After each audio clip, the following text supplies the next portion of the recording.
What's up, metalheads? My name's Jamie. This is the Blades and EDC channel. Thank you guys so much for being here. If you're new, please consider subscribing. If you enjoy this video, hit that like button for me. Alright guys, today I'm going to do my overview of the Kizer Feist XL. Very cool knife. This is the premium version. These are sold out, but there are the 154 cm with micarta version still in stock at White Mountain Knives. Price on them is $87, but you can get 10% off with my code BEDC10. So you can get this knife for about $78, $79. Not this one in particular. This one was $180, and then with the discount code it worked out to be like $162 with the fat carbon and 20 CV. I don't know if they're going to have more of these or not. If you're interested in this one, go click on this one at White Mountain Knives, and you can put your email address in there to be notified by email if they get them back in stock. It sold out pretty quickly, so maybe they will do more. Kizer seems to be doing a lot of premium versions of their models with fat carbon and 20 CV. So, and this thing's awesome. I did change the pocket clip on this. Where's the regular one at? Oh, sorry, let me get it out real quick. I wouldn't show the box while I get it out. It did not come with this pocket clip. A lot of their other premium versions are coming with a titanium clip.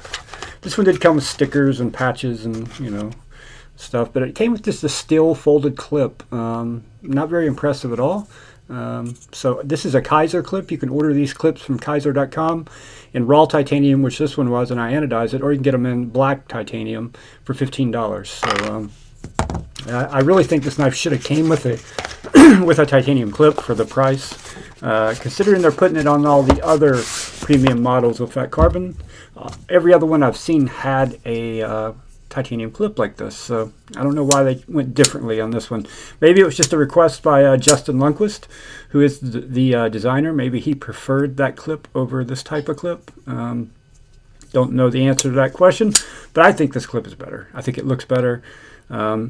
It works just as good. It's actually not quite as tight as the other one. The other one is a little tighter than this one, but both work great. So the less premium versions, the 154 cm with micarta, come with that clip I just showed you, just so you know it comes with the same clip as this. Let me give you some size comparisons real quick. We will start with the Kizer Feist, the original Feist. This is a knife that kind of helped get me into knives, this little guy right here. I have dyed mine. This is the blue jean micarta. I dyed it with some purple. It made it a little purple, and that's kind of going back to blue now, but it's still pretty bright. A lot brighter than it normally is. I also acid etched the pocket clip and the blade.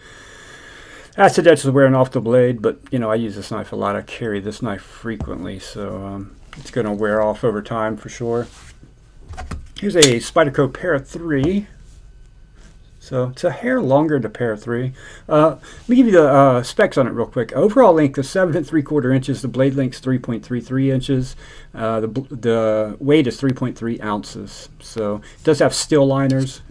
This one, like I said, is fat carbon. The other versions are micarta. There's a green micarta and I think a black micarta. There are two others in stock right now, though. So I'll link them. I'll link the page that shows all these down below in the description. Alright, let's go ahead and do a Benchmade bug out. Similar in size to a bug out, very similar in size. It's a little bit longer than a bug out, but not by too much. Let's go ahead and do the AD 20.5. We will do the matching AD 20.5 here with some purple haze.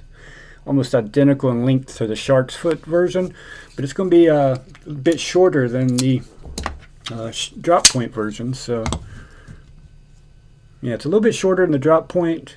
Actually, I think it's identical to the drop point, and it's a little longer than the sheep's foot. The sheep's foot's got a shorter blade than the drop point with the AD 20.5s.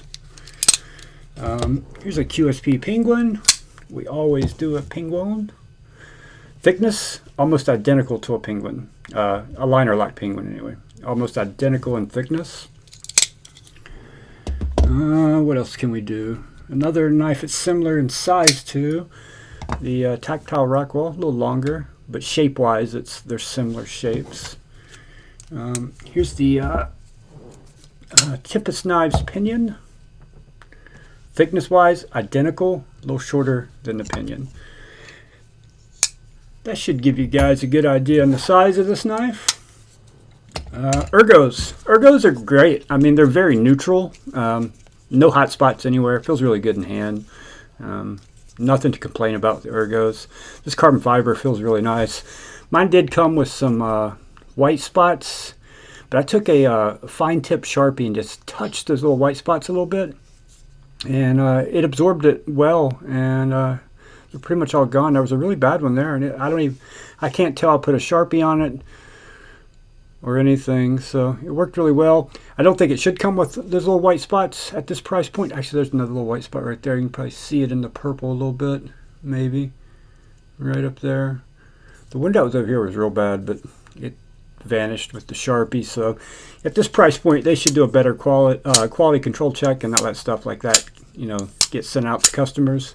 If you're going to sell knives at this price using these materials, it needs to look good. It needs to be perfect, honestly. We should expect perfection with a knife like this. Should be, everything else about it is perfect. Action is amazing. The thumb flick is amazing. The knuckle roll is amazing. It's just a really, really nice knife. Carries very well in the pocket.